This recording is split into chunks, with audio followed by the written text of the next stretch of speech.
tarde. Boa tarde. Essa semana, essa que começa amanhã, dia 30, logo após início de fevereiro, lógico, quarta-feira, é uma semana decisiva para a Operação Lava Jato e, sem medo de exagero, para o futuro do Brasil, para o futuro da nossa sociedade, tal peso que a Lava Jato, ao longo de mais de 2 anos, passou a adquirir na vida política do Brasil. Os 77 delatores da Odebrecht já foram ouvidos pelos 3 juízes que auxiliavam o ministro Teori. Já foi uma ótima decisão da ministra Carmen Lúcia, ter autorizado continuarem, terminarem, findarem isso. O último a ser ouvido foi exatamente Marcelinho Odebrecht, na sexta-feira, lá em Curitiba mesmo. Portanto, lá em Curitiba, mas não pelo juiz Moro, e sim pela equipe do ministro Teori. Diga-se de passagem, nessa semana que entra, o Marcelinho será ouvido pelo juiz Moro, já em outro processo. Bom, o que podemos dizer do Supremo atual, que certamente muitos acompanham, outros nem tanto? O Supremo Tribunal Federal, ele reflete o que é, como o direito brasileiro se entende, funciona nas suas várias camadas, desde lá do teto, que é exatamente o STF, passando pelos altos tribunais e chegando até a primeira instância, chegando até os juizados especiais, lá na base do sistema judicial brasileiro. Enfim, esse direito ele é legalista. Essa é a tese que impera para praticamente todos os juízes. Ou seja, primeiro ver se os direitos do cidadão que está ali preso, sendo julgado, foram atendidos na sua plenitude, e depois, então, ver se ele vai ser preso, se ele vai iniciar a prisão provisória ou preventiva, e assim por diante. Vejam, e mesmo assim, temos mais de 200 mil detentos nas cadeias brasileiras, nas mais de 2.000 cadeias brasileiras. Imagine se não fossem legalistas, né? Legalistas. Teríamos, sei lá, mais de 100 mil ainda, além dos 200, mais de 100 mil presos provisoriamente. Pois mesmo seguindo essa diretriz, há um número excedente de presos. E o Supremo, portanto, reflete essa realidade. Legalista e, portanto, contra a Lava Jato, porque a Lava Jato quebrou esse paradigma. Na medida que o juiz Moro e outros juízes federais, como ele, estão envoltos na Lava Jato, como o de Brasília, como o daqui do Rio de Janeiro, Bretas e Wallace, e outros mais, quebrou esse paradigma, determinando prisão preventiva, sem prazo para terminar, só na base do habeas corpus, para vários presos de colarinho branco. Isso quebrou completamente essa lógica seguida pelo Supremo. E desagradou, portanto, a maioria dos ministros, né, que se movem nessa toada e se movem também politicamente. Então é muito diferente você condenar a cadeia um cidadão que, ainda que seja traficante de drogas ou homicida serial, do que condenar preventivamente um senador da República. Até mesmo um ex-senador da República, ou um ex-deputado federal, enfim, ou até um empresário de sucesso, como é o caso do Marcelo Odebrecht. Então, essa quebra de paradigma é o que move os ministros do Supremo Tribunal Federal a serem indo contra, vamos botar nesses termos, a Lava Jato. Em princípio é isso. Claro que há pequenas variações, há pequenas exceções, mas é isso que eles não gostam. O ministro Teori não era diferente disso. Ele era legalista e era técnico, seguia. Mas, como já disse em outro vídeo, quando ele recebeu a Lava Jato, ele meio que se permitiu, então, seguir na linha do juiz Moro. O juiz Moro já era um juiz de grande prestígio, já muito popular, e ele seguiu, foi autorizando o que o Moro fazia com pequenas reprimendas, né? Algumas até graves, mas seguiu, deixou rolar como o nosso juiz Moro deseja, e os outros que são envolvidos na Lava Jato. Ele morto, surgiu então a necessidade de ter um novo relator. O presidente da República, Temer, muito sabiamente e espertamente, abriu mão do direito de escolher imediatamente ou pedir para o presidente do Supremo esperar que ele indicasse, como manda a Constituição, que o que morreu será sucedido por um indicado pelo presidente da República. Ele falou que abria mão disso, que ela poderia resolver isso. Empurrou para ela o abacaxi, claramente. A alegação também é que ele pode estar citado, né, nas relações da Odebrecht, em outras também, e que não ficaria bem deixar esse ministro indicado por ele tocar a operação. Só que esse ministro acabará, num julgamento adiante do pleno do Supremo, e acabará intervindo no julgamento. Isso é lógico, mas fica para diante. E vamos então às escolhas então da ministra Carmen Lúcia. Ela tentou antes um acordo entre os ministros remanescentes, né, entre os 9 ministros. Claramente ela começou com vários, ou pessoalmente, ou por telefone, porque está em recesso, alguns não estavam no Brasil, para chegar a algum nome de acordo. Mas tem um princípio natural, do juiz natural da causa.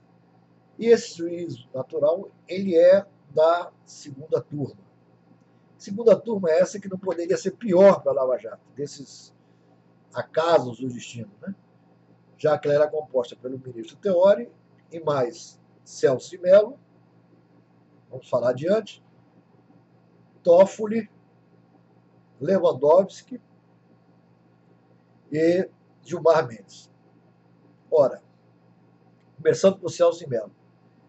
Ele é um juiz decano, larga cultura, gosta muito da história do próprio Supremo, da história do direito internacional, e tem lastro jurídico, obviamente, mas é fraco na hora de votar.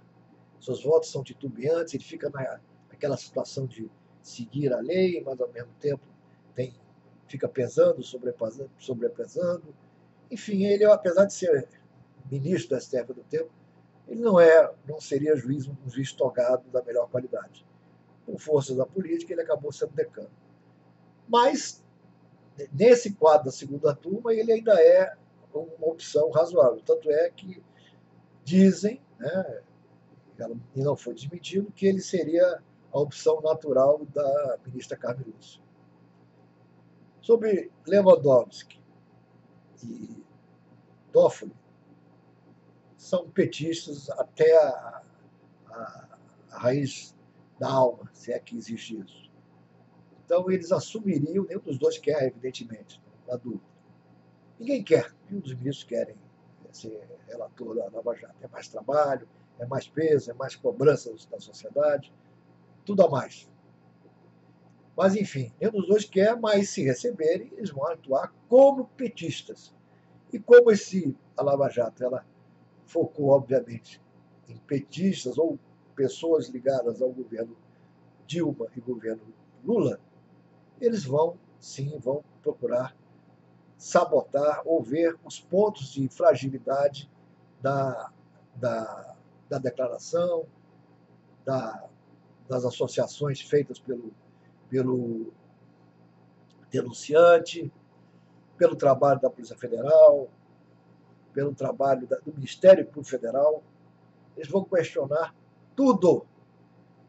Então, vocês imaginem 900 depoimentos, né, até agora, só da Odebrecht, fora outros centenas, milhares de outras operações, na mão desses dois. Vai ser sem fim e vários crimes vão acabar sendo subidos, literalmente, caindo por inércia, e será péssimo. Gilmar Mendes é algo parecido com isso, só que ele é da linha Tucano. Como tem vários tucanos agora envolvidos na delação da Odebrecht, tem outros também antes, né? Aécio Neves já foi cantado em prosa e verso aí. E outros, o próprio José Serra, Temer já foi citado aqui, desculpe, Temer não, Alckmin foi citado também já em outras situações. Enfim, tem tucanos por aí. E Gilmar Mendes, esse tem mais conhecimento jurídico, muito mais do que Toffoli e Lewandowski, saberá ser hábil em também fraturar a Lava Jato, postergando, enrolando, duvidando, e de modo que vai também procrastinar a Lava Jato. Surge a possibilidade, então, de entrar o Fachin. Então, o Edson Fachin entraria como o quinto elemento, já que Teori morreu, o quinto elemento da turma, na segunda turma. O Fachin, embora não se possa botar todas as fichas dele, ele tem surpreendido nos últimos tempos. O próprio, quando ele ganhou mais destaque recente, quase um ano atrás, do rito do impeachment, ele fez um rito totalmente pró o que Eduardo Cunha queria, o que a maioria da Câmara queria, sorteio dos membros da comissão do impeachment. Aquilo assustou tremendamente os petistas. No final, o voto dele ficou lá embolado no meio, prevaleceu do Barroso e acabou que a Dilma foi empichada com ou não a participação dele. Mas ele deu um voto surpreendente para quem era dilmista até 2014, dilmista ferrenho. E quase deixou de ser indicado por causa disso. Houve restrições sérias a esse fato. Mas, já que ele está assim nessa fase, talvez tenhamos uma boa surpresa com ele como relator. Além do mais, consta que ele tem uma personalidade parecida com a do Teóris Zavascki. Não sabemos, isso aí é meio dúbio. Quem mais poderíamos citar? Fux. O juiz Fux, o ministro Fux, é um juiz togado, desembargador, primeiro colocado de turma. No mensalão teve uma conduta impecável, mas de lá para cá variou muito. Ora foi para um lado, ora foi para o outro, seus votos não são. A impressão é que ele economiza forças. Ele poderia se estender bem mais, poderia dar um voto mais denso, mais completo sobre determinado assunto. No entanto, ele fica ali meio que na superfície, diz que as sessões, ele diz que não, meu voto completo está aqui dentro, e ali dá só praticamente a opinião dele e deixa rolar. Está envolto num problema pessoal, que é um filho que ele teria tido com uma jornalista, salvo engano, ou melhor, uma juíza, e estaria sendo questionado essa paternidade. Caso grave, ele se tratando de um ministro do STF, ele tem que resolver isso aí o mais rápido possível, uma vez que como ele vai ficar numa situação muito delicada, sendo juiz e, ao mesmo tempo, tendo uma questão de paternidade sendo levantada lá dentro. Talvez tumultue a sua escolha, a sua isenção para julgar qualquer coisa, um problema grave dessa natureza. Além do mais, como disse, ele vem economizando força. Não sei, não dá para dizer se ele vai ser aquele do mensalão, aquele juiz duro, pródigo, correto, ou se vai ser outra coisa assumindo essa posição. E temos finalmente aqui nas minhas anotações aqui o ministro Barroso, um ícone aqui da esquerda do direito brasileiro, da esquerda, inclusive carioca, é um advogado, um procurador, considerado uma estrela. De fato, ele tem vasto conhecimento jurídico, autor de dezenas de livros, etc., e que vem tentando, aparentemente, se desligar desse passado tão ligado ao PT. Lembramos que ele entrou como último juiz no Mensalão para amarrar ali aquela parte final do Mensalão, ajustando a dosimetria a menor possível, tirando os crimes que ele podia, e teve sucesso. Apesar de ser um juiz novato, como o Marco Aurélio Melo falou, aliás, falta falar de Marco Aurélio Melo, ele influiu bastante, já que ele é meio que o Neymar, né? É o homem que decide, é o homem que deixa para trás. E vai ainda ficar vários anos aí na alta corte e com certeza ainda ouviremos muito dele. Então sabemos, portanto, ele tem esse passado esquerdista, legalista, que ele anda tentando modificar. Com o tempo ele deu um despacho muito contundente a respeito da questão das prisões brasileiras, acusando o Estado de omissão nisso aí, acusando claramente, com todas as letras, dessa omissão. Era o papel dele de juiz falar isso, mas falou e tem seu mérito. Quem sabe pode ser uma surpresa. E finalmente temos aí o Marco Aurélio Melo, o MAN, como eu costumo falar. Também dos mais antigos da casa, o segundo mais antigo, indicado ainda pelo seu primo, Fernando Collor. Ele não participou do julgamento do Collor no STF, ele já era ministro, lógico, não participou. Mas ele é completamente instável, cheio das manias, cheio das invencionices. Se cair, a Lava Jato cair com ele, pode sair para qualquer lado. Ele pode tentar começar a futucar, a questionar, que eu acho que é o mais provável, ou pode também vestir a camisa, de repente os holofotes caem em cima dele, ele é um pavão, né, abre as asas e começa a querer, então, a crescer em cima da Lava Jato e sei lá o que ele pode querer na vida. Não é, infelizmente, uma das melhores coisas, mas é isso que temos. Como eu já disse para vários amigos e amigas ali discutindo ali no mural do Facebook, é o time que temos. Fora isso, é fechar o Supremo Tribunal Federal e partir para uma nova escolha, um novo debate na sociedade. Evidente que isso aí não está em jogo agora, né? Ele vai continuar rolando, o Lava Jato vai continuar funcionando com esses jogadores que aí estão, mas temos que lutar com eles que estão aí. Afundar a Lava Jato completamente não é viável. Em lugar, tem a reação popular. Nós reagiremos a isso aí. Se começar a pipocar aqui e ali denúncias que está sendo procrastinada, enfim, aquelas atitudes que a gente sabe dos juízes que estão querendo miná-la. Então o povo vai começar a reagir e o Supremo tem medo do povo. Uma coisa é a Câmara com 513 deputados, a outra são apenas 11 ministros. Eles têm medo. Então não dá. Além do mais, a Lava Jato é uma operação publicada em Diário Oficial da União, com validade pelo menos até setembro de 2017, com verba para isso, com pessoal alocado para isso, tanto policiais federais, como procuradores, defensores, membros da Receita Federal, juízes federais. Então, ela é toda computadores de última geração, funcionando plenamente, ligações com órgãos internacionais, como o FBI, Interpol. Então, ela não pode simplesmente acabar assim, ninguém vai conseguir desligar. Desliga da tomada e acabou o Lava Jato. Isso não acontecerá. Mas sabemos que com essas ações aqui citadas e outras mais que as mentes desses nossos juízes podem se gerar, podem prejudicar, sim, a operação. Tomara que pelo menos agora, então, nessas 72 horas aí até quarta-feira, Carmen Lúcia homologue a sua delação, as delações, publique em Diário Oficial da Justiça, e assim pelo menos está zerado o atraso que teoricamente gerou obviamente com o seu falecimento, e a operação retome na sua melhor forma a partir do dia 1º, da sua melhor forma.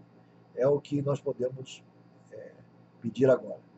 Mas o quadro, basta olhar e eu rever o que eu falei, não é dos mais promissores.